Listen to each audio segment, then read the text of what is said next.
Hi everyone and welcome to 1200cc.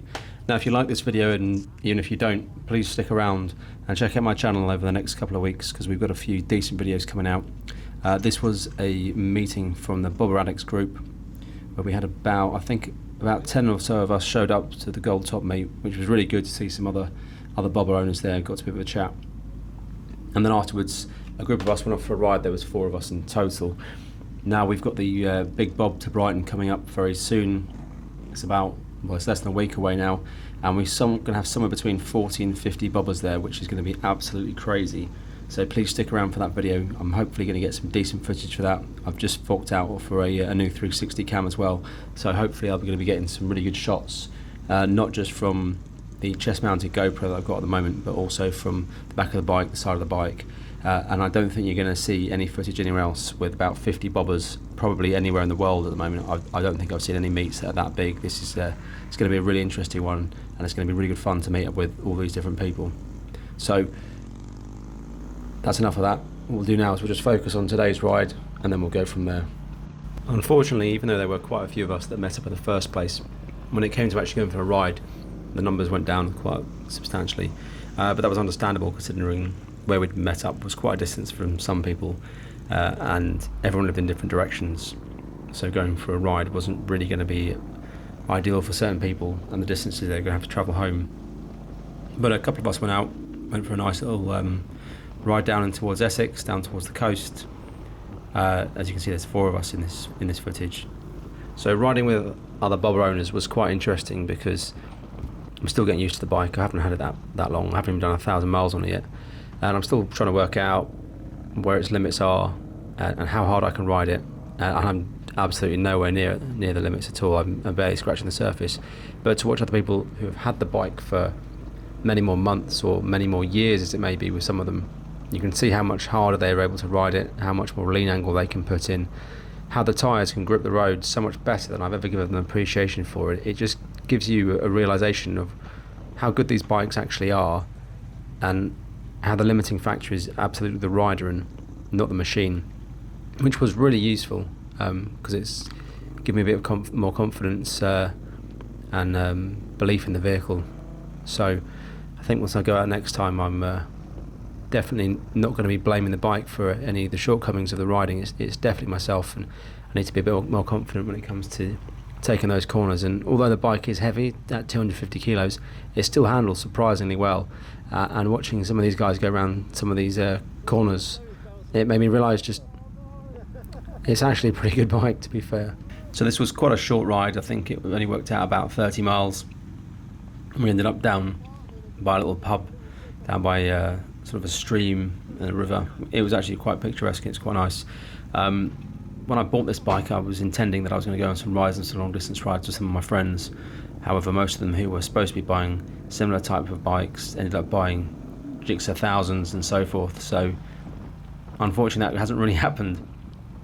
But on the flip side, I've joined the Bobber Addicts UK group, and there's so many different people on there, and they're from all over the country, so there's always someone around you who's available for a ride, and hence why I'm out with some of them on this occasion. It's a great place to meet fellow bobber enthusiasts. They all seem to be a very nice bunch of people, very affable, and yeah, you get to go out on some interesting rides. So as you can see, this is the first one I've met up with any of them.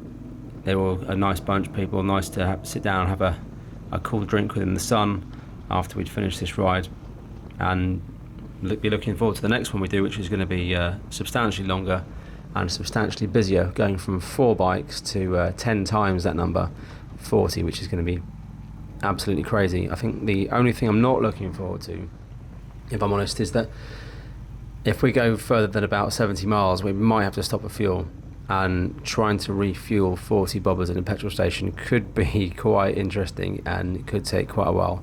So I will be trying to get that on camera if it happens. I think it could be quite amusing, but hopefully we don't encounter that problem, but who knows. But it will be interesting if we do.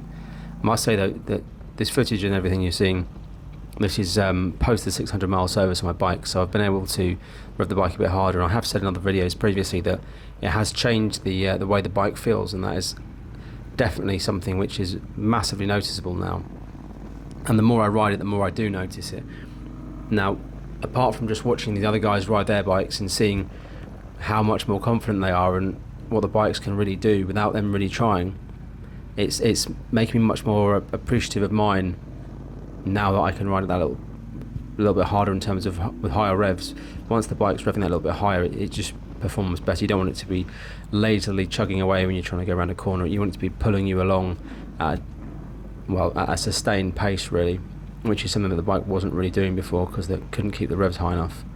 And that's not to suggest I'm going ridiculously fast or speeding or anything like that, breaking the sound barrier.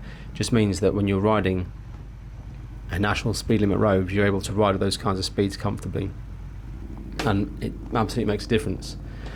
Now, the ride we were on, it kind of took us through some random places, and we ended up doing what I can only describe as almost green laning by the end, and that was interesting and slightly challenging with a bobber, because the suspension is rock solid. It is not very long, and even small bumps feel like you've fallen down a giant hole. So we ended up going down some of these country lanes that were incredibly narrow. There was dirt built up in the middle of them from where the car wheels had displaced it and pushed it into the centre, and you had to literally pick one of the tracks, left or right, and try and stick to it, because if you deviated off it too much and you hit the gravel, there was a quite realistic possibility that you'd probably drop the bike, and I absolutely did not want to be dropping my bike. So I think we ended up dropping down at some points here to about 10 miles an hour. There were other bits where we could still keep a decent pace up, but it was interesting to say the least.